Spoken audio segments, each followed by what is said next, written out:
ఈరోజు 4వ తారీఖు జనవరి 2026 ఆదివారం. ఈరోజు కన్యా రాశి వారికి విద్యార్థుల్ని స్కూల్స్ కాలేజీల్లో మిమ్మల్ని బాగా మెచ్చుకుంటారు.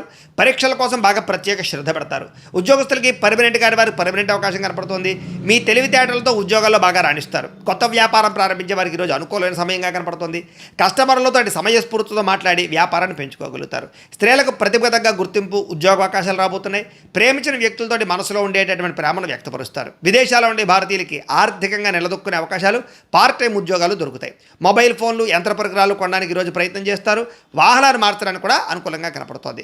బ్యాంకు లోన్లు లేదా పర్సనల్ లోన్లు సులువుగా మంజూరవుతాయి. మీకు అప్పుల ఊబు నుంచి బయటపడడానికి చక్కని మార్గం కనపడుతుంది. ఈరోజు మానసిక ఒత్తిడి తగ్గించుకోవడం కోసం మంచి ప్రయాణాలు చేయాలనుకుంటారు. ప్రయాణాల్లో కొత్త వ్యక్తుల పరిచయం మీ జీవితాన్ని మార్చబోతోంది.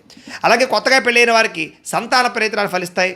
తోబట్టువుల మధ్య ఉన్నటువంటి చిన్న చిన్న భేదాభిప్రాయాలు తగ్గుతాయని చెప్పచ్చు. ఆస్తి వివాదాలు మధ్యవర్తుల ద్వారా పరిష్కారాలు అవుతాయి. అలాగే ఈరోజు జీవన శైలిలో మార్పు తెచ్చుకోవడం వల్ల ఉత్సాహంగా ఎనర్జెటిక్గా ఉంటారు. ప్రేమికులు మీకు వివాహానికి సంబంధించి ఇంట్లో ఎవరైనా ఇబ్బంది పెడుతూ ఉంటే కనుక ఈరోజు అందరూ ఒప్పుకుంటారు. అలాగే ఎంతకాలంగా ఎదురు చూస్తున్న వివాహ సంబంధాలు నిశ్చయం అవుతాయి. భార్యాభర్తల మధ్య అన్యోన్యత పెరుగుతుంది. గొడవ పడిన భార్యాభర్తలు కలుస్తారు. అలాగే గృహాలు, భూములు, కొత్త ఆస్తులు కొనుగోలు చేయడానికి లేదా పాత ఇంటిని రీమోడలింగ్ చేయడానికి ఈరోజు అనుకూలంగా కనపడుతోంది. సినిమా, టీవీ, మీడియా రంగాల వారికి ఇతర భాషల్లో కూడా చక్కని అవకాశాలు రాబోతున్నాయి. రేపటి రాశిఫలం కూడా మీకు రావాలంటే ఇక్కడ ఒకసారి లైక్ చేసి సబ్స్క్రైబ్ చేయండి. అలాగే ఇక్కడ కనపడుతున్నటువంటి లింక్ మీద మీరు క్లిక్ చేసినట్లయితే మీకు సూర్యనారాయణమూర్తికి పూజ ఎలా చేసుకోవాలో వీడియో వస్తుంది. ఆ వీడియోని ఎదురుకుండా పెట్టుకుని మీ ఇంట్లో సూర్యనారాయణమూర్తికి ఈరోజు పూజ చేసుకోవడం వల్ల మీకు సకల ఐశ్వర్యాలు కలుగుతాయి, ఆరోగ్యం కలుగుతుంది. ఈరోజంతా శుభప్రదంగా ఉంటుంది. లైక్ చేయడం మాత్రం మర్చిపోకండి. స్వస్తి.